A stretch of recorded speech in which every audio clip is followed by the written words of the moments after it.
Captain MS Dhoni is back.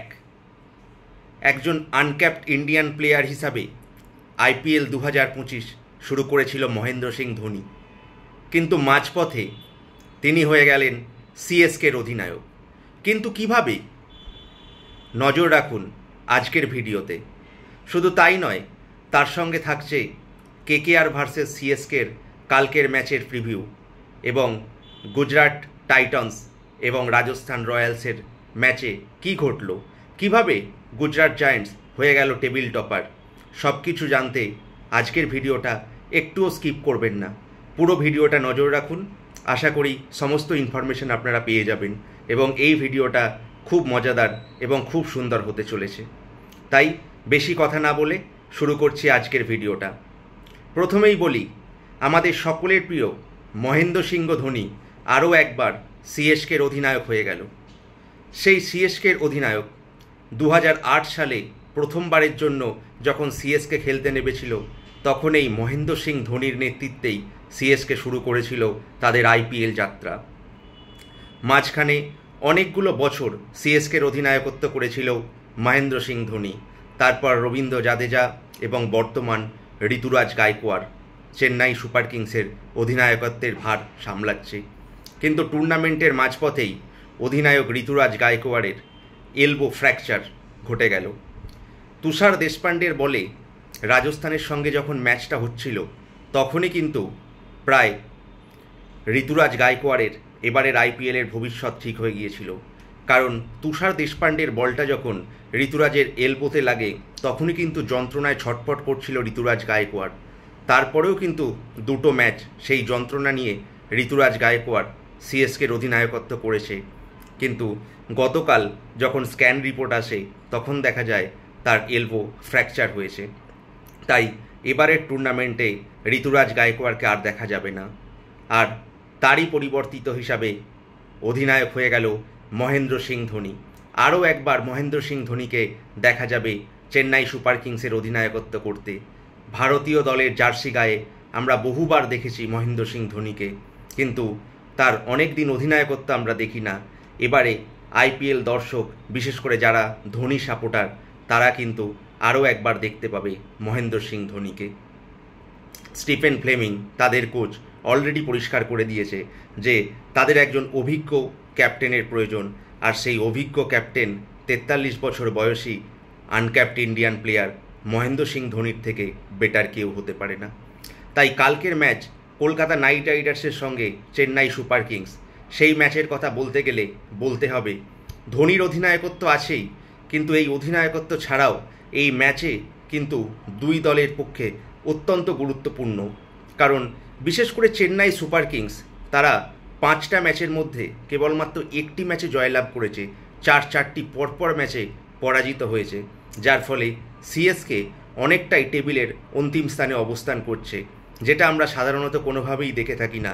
কারণ CSK প্রায় প্রত্যেক আইপিএলেরই 1-2বার ছাড়া তারা প্রত্যেকবারের জন্য সেমিফাইনালে থাকতো এবং টপ 4-এ কনসিস্টেন্টলি তারা স্থান করে নিত। টুর্নামেন্টের অনেক বাকি, সিএসকে আশা করি ব্যাক করবে। সিএসকের জন্য এই ম্যাচটা অত্যন্ত গুরুত্বপূর্ণ হয়ে যাচ্ছে, কারণ সিএসকের যে দুর্গ চিপক স্টেডিয়াম চেন্নাইয়ের, সেখানেই রয়েছে কালকের ম্যাচ।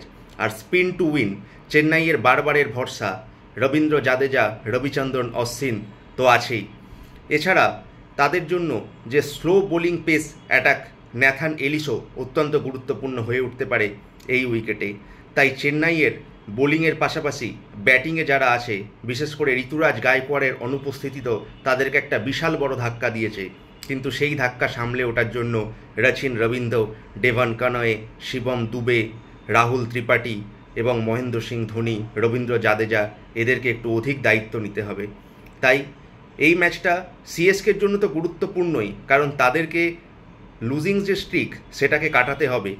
ঠিক অপরপক্ষে কলকাতা নাইট রাইডার্সের ক্ষেত্রেও কিন্তু এই ম্যাচটা গুরুত্বপূর্ণ, কারণ কলকাতা নাইট রাইডার্সের এবারের টুর্নামেন্টটা হারা জেতা এবং আবার হারা, এইভাবেই টুর্নামেন্টে চলছে। এখনও পর্যন্ত তারা পরপর 2টো ম্যাচ হারেনি, আবার পরপর 2টো ম্যাচ জেতেনি। বিশেষ করে গত যে ম্যাচটা ইডেনে অনুষ্ঠিত হলো লখনৌ সুপার জায়ান্টসের সঙ্গে, সেই ম্যাচটায় তো কলকাতা নাইট রাইডার্স অসাধারণ ব্যাটিং করলো। 238 রানের চেজে তারা 234 রান পর্যন্ত পৌঁছে গিয়েছিল, কিন্তু আমার মনে হয় নিজেদের ভুলেই তারা ম্যাচটা 4 রানে হেরে গিয়েছিল, যার জন্য কলকাতা নাইট রাইডার্সের সমর্থকদের সঙ্গে সঙ্গে আশা করি কলকাতা ম্যানেজমেন্টেরও হার্টব্রেক হয়েছে। যাই হোক, আমরা আশা করছি কলকাতা নাইট রাইডার্স ব্যাক করবে এবং তারা যদি তাদের লুজ উইনের এই স্ট্রিকটা ধরে রাখেও, তাহলেও কিন্তু কালকে তাদের ম্যাচটা জেতার কথা। যাই হোক, jokes is the part. Kolkata Knight রাইডার্সকে এই ম্যাচটা জিততেই হবে, কারণ এবার কিন্তু টুর্নামেন্টের মিডিলে পৌঁছে যাচ্ছে, এবারে কিন্তু সব টিমকে পিক আপ নিতে হবে। তাই চেন্নাই কলকাতা দুটো দলই কিন্তু জেতার জন্য মাঠে নামবে। তাই কালকের ম্যাচটা কিন্তু অত্যন্ত গুরুত্বপূর্ণ এবং অত্যন্ত মজাদার হয়ে উঠবে বলে আমরা আশা করছি। আর গতকাল যে ম্যাচটি অনুষ্ঠিত হয়েছিল আহমেদাবাদের নরেন্দ্র মোদী স্টেডিয়ামে গুজরাট টাইটান্স এবং রাজস্থান রয়্যালসের মধ্যে, সেই ম্যাচের কথা বলতে গেলে গুজরাট টাইটান্স যেন অশ্বমেধের ঘোড়া ছুটছে। তারা এবারের আইপিএল টুর্নামেন্টে যেন সত্যি একটা আনবিটেবল দল। 5টা ম্যাচের মধ্যে 4টে ম্যাচ তারা জিতে গেল, কেবলমাত্র একটি ম্যাচে পরাজিত হয়েছে। তাই তারা 4টে ম্যাচ জিতে তারা কিন্তু টপ অফ দ্য টেবিল। তারা এবারের টুর্নামেন্টে এখনও পর্যন্ত তারা প্রথম স্থানে অধিকার করলো। গুজরাট টাইটান্সকে দেখে মনে হচ্ছে টিমটা যেন শুভমান গিলের নেতৃত্বে এবং বিশেষ করে আশিস নেহরার কোচিংয়ে যেন ঐক্যবদ্ধ হয়ে দল নেমেছে।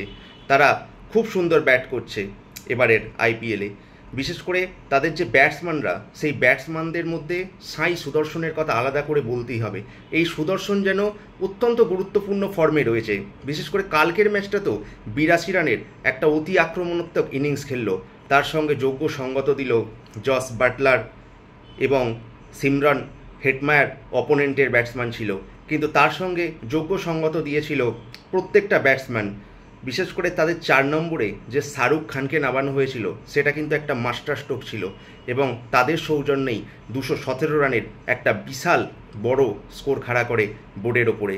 আর সেই রানটা চেস করতে গেলে কিন্তু রাজস্থান রয়্যালসের ওপেনার যে যশস্বী জয়সওয়াল এবং সঞ্জু স্যামসনকে ভালো ব্যাট করতে হতো।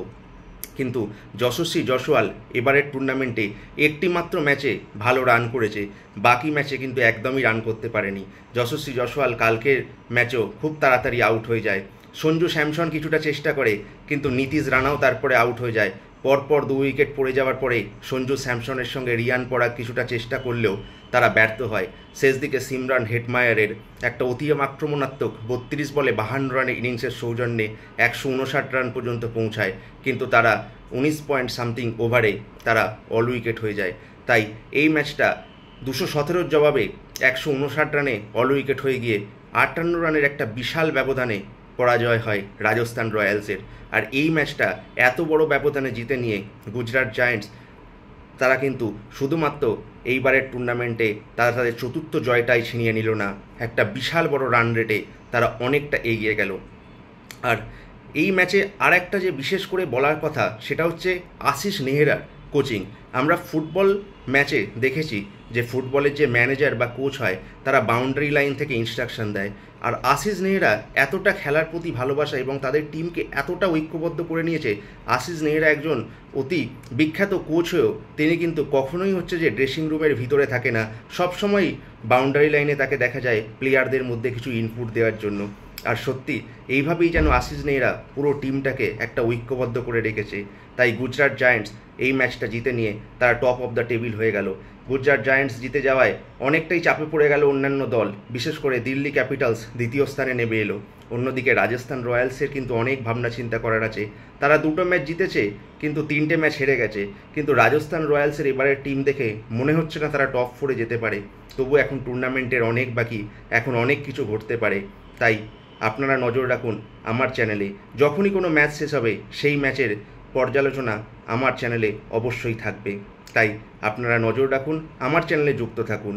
আর রোজকারের মতো একটাই কথা, আমার চ্যানেলে যদি নতুন হয়ে থাকেন তাহলে চ্যানেলটা প্লিজ সাবস্ক্রাইব করবেন।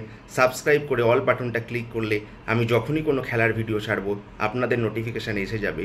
আর এতক্ষণ যদি আমার ভিডিওটা দেখে থাকেন, যদি ভিডিওটা ভালো লেগে থাকে তাহলে প্লিজ একটু লাইক করবেন, শেয়ার করবেন, কমেন্ট করবেন। তাহলে ভিডিও বানাতে নিজেকে আরও অনেক বেশি উদ্বুদ্ধ মনে করি।